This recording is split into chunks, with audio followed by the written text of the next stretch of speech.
안녕하십니까. 저는 경북대학교 병원 감염내과에 근무하는 김신우입니다. 2023년 대한항균요법학회 회장을 하고 있습니다.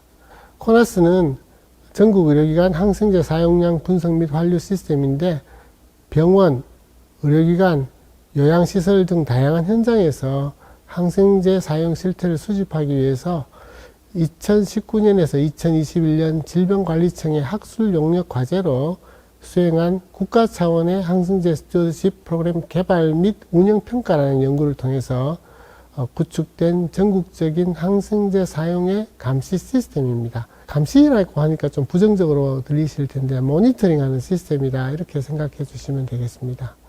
홈페이지가 보시는 것과 같이 되어 있습니다. 홈페이지를 통해서 할 수 있는 일들을 말씀드릴까 합니다. 항생제의 종류, 용량, 투여 경로, 치료기간, 적응증 등에 대한 그 처방에 대해서 모니터를 할 수 있기 위해서 데이터를 수집하고 분석합니다. 코나스의 핵심적인 의미 그리고 장점은 다른 병원과 비교해서 내 위치를 파악할 수 있게 해준다는 데 있습니다. 항생제를 적절히 써야 된다는 것에 있어서 항생제의 사용량 분석이 되지 않으면 질적 분석은 불가능하거든요. 그래서 항생제의 사용 양적 분석을 전국 규모로 할 수 있게 해준다라는 것이 이 코나스를 소개하는 가장 핵심적인 요소입니다. 이렇게 전국적으로 내 위치를 알게 되면 불필요한 항생제가 얼마만큼 많이 쓰고 있는지, 예를 들면 카바페넴이라는 항생제를 내가 근무하는 의료기관이 많이 쓰면은 그것을 줄이기 위해서 어떤 노력을 해야 될지 내 위치를 아니까 책임감 있게 줄이려고 노력하지 않겠습니까? 이런 것들을 흔히 우리가 값을 지표라고 하고 그 지표를 개선하는 활동을 통해서 그 지표값이 좋아지는 것을 통해서 활동의 의미를 찾는 것인데요. 이런 것이 없다가 2019년, 2021년도에 연구 사업을 통해서 정착되기 시작했고 2022년 11월 현재 50여 의료기관이 참여되어 있고 2023년도에는 110개 의료기관이 참여된 상황입니다. 가입 후에는 여러 가지 정보를 받으실 수 있습니다. 코나스는 어떤 것입니다. 그리고 항생제 스튜어드십은 어떤 것입니다.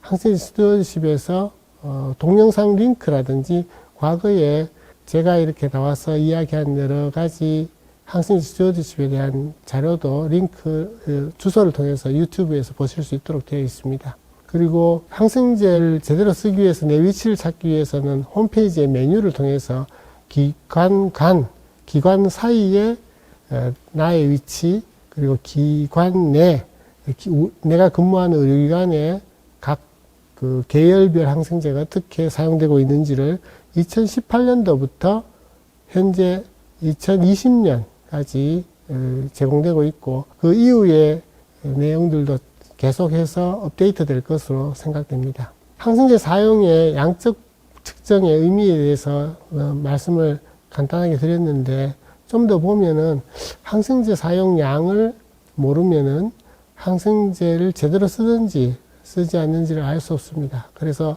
처방량을 기본적으로 파악을 해서 그 처방량이 과하게 많다. 내가 근무하는 병원은 퀴놀론은 적게 쓰고 카바페넴은 많이 쓰고 라든지 다른 병원에 비교해서 몇 배나 많이 쓰는지 그런 것들을 평균값과 비교해서 내 위치를 파악하게 해주는 그런 코나스의 역할이 있습니다. 양적 지표로는 Daily Defined Dose, DDD, 우리말로는 약제별 하루 사용량이라고 할 수 있는데 그것을 통해서 서로 비교하게 됩니다. 학문적으로는 DOT, Days of Therapy, DOT를 측정하기를 권하지만 서로 간 비교를 위해서 나라 간 비교 그리고 의료기관 간 비교를 하기 위해서는 DDD를 일반적으로 좀 더 편하고 만들기 쉽게 되어 있어서 DDD를 쓰게 되죠. 이 시스템은 건강보험심사평가원 청구자료를 이용해서 DDD per 1000 환자일, patient day 이렇게 표현하죠. 1000 환자일당 몇 DDD를 쓰고 있는지를 비교하기 때문에 DDD의 값으로 양적 지표를 다른 기관과 비교하신다고 생각하시면 되겠습니다. 그 외에 또한 그 SAR라는 값이 있습니다. 표준 항생제 사용비라고 번역되는데, 이 SAR는 그 미국 CDC에서 미국 의료기관에 요청하고 있는 그런 값입니다. 이 SAR 값의 장점은 비슷한 의료기관들에서 어떤 특정 항생제나 전체 항생제를 상대적으로 1을 기준으로 얼마나 많이 내가 근무하는 의료기관에서 사용하고 있다는 것을 알려주는 비율입니다.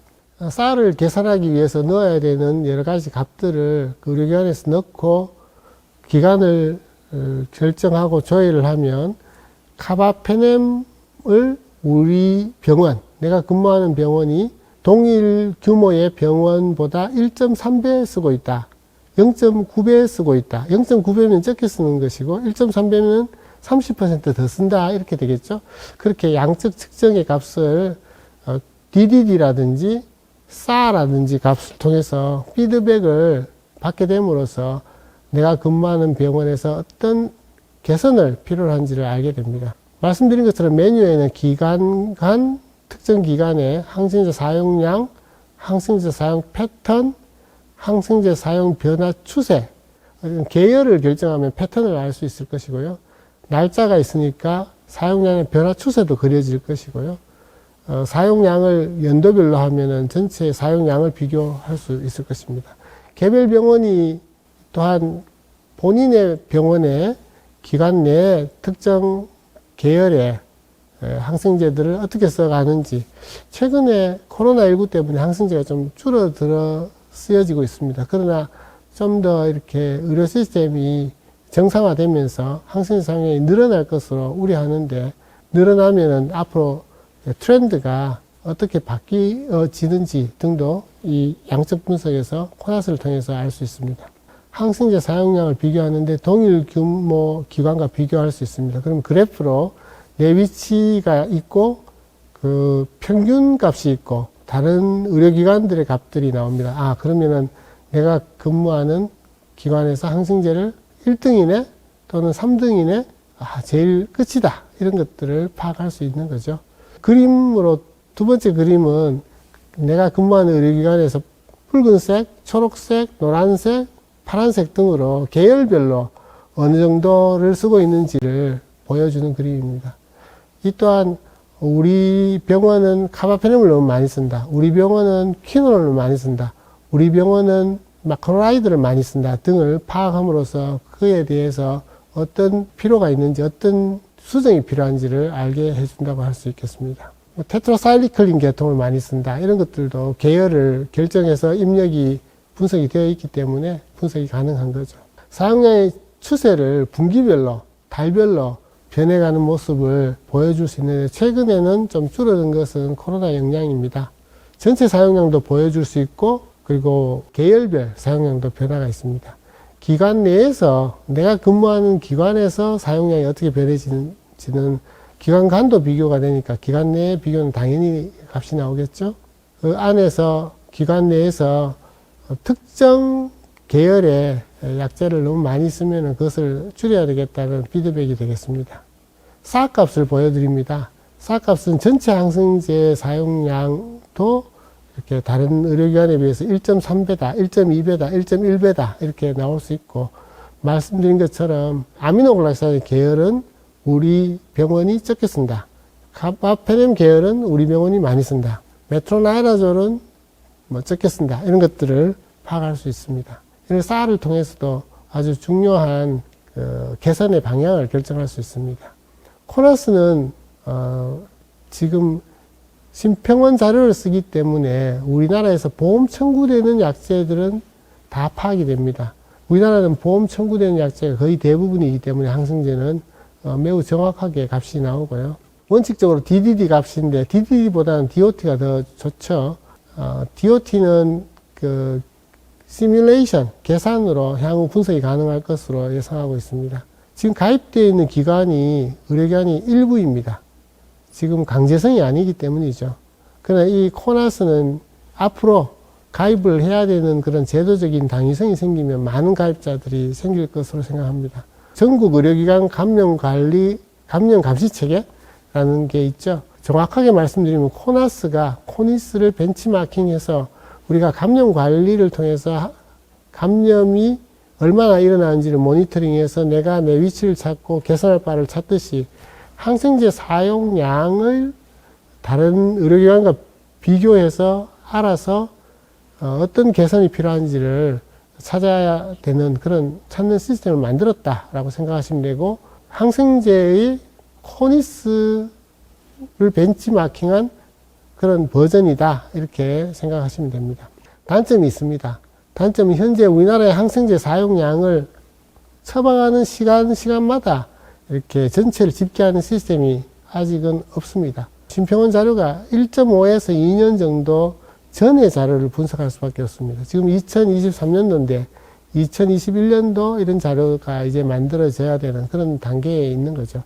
항생제의 사용량을 이렇게 전국 규모에서 모니터하는 코나스는 앞으로 정착이 될 것입니다. 왜냐하면 항생제 스튜어드십의 정착을 2차 내성관리, 국가가 이야기하는 항생제 내성관리 대책의 핵심으로 이 항생제 스튜어드십 정착을 두고 있기 때문입니다. 그리고 향후에는 항생제 스튜어드십을 잘 하는 것에 대한 제도와 수가 같은 것들이 예상됩니다. 이런 것들을 제도와 수가를 할 때 코나스와 같은 감시 체계에 참여해서 항생제 사용량을 의료기관이 피드백을 받고 위치를 알고 개선을 하려는 노력 등을 보려고 할 것입니다. 코나스는 항생제 사용량을 측정하고 모니터링해서 패턴을 분석하는 데 사용됨으로써 내 위치, 그리고 내 위치 안에서 내가 근무하는 의료기관의 어떤 특정 약에 대한 어떤 선호도 이런 것들을 통해서 개선을 하게 하는데 가장 중요한 기준이 될 것입니다. 마지막으로 코나스는 향후에 의료기관 인증이 점점 4주기, 5주기, 6주기 이렇게 갈 텐데 거기에서도 전국 규모의 시스템에 참여하고 있느냐 이런 그 항목의 기준이 생길 것으로 예상합니다. 여러 가지 말씀드렸는데 요약드립니다. 전국 의료기관 항생제 사용량 분석 및 환류 시스템 코나스는 전국 규모에서 항생제 사용의 양적 분석 체계이고요. 타 의료기관과 비교한 내 위치를 알게 하고 앞으로 어떻게 고쳐야 되는지를 알게 합니다. 단점은 시기성이 떨어진 단점이 있지만 정확도 측면에서 가장 신뢰할 만합니다. 항생제 사용의 양적 분석을 알고 질적 분석을 계획을 세우는 그런 시작점으로 코나스가 역할을 하게 될 것이고요. 상급종합병원, 종합병원에서 자율적으로 가입하고 있으나 향후에는 인증제 그리고 항생제 적정 사용 관리료 등의 제도적인 뒷받침과 함께 그 활용이 늘어날 것으로 예상됩니다. 감사합니다.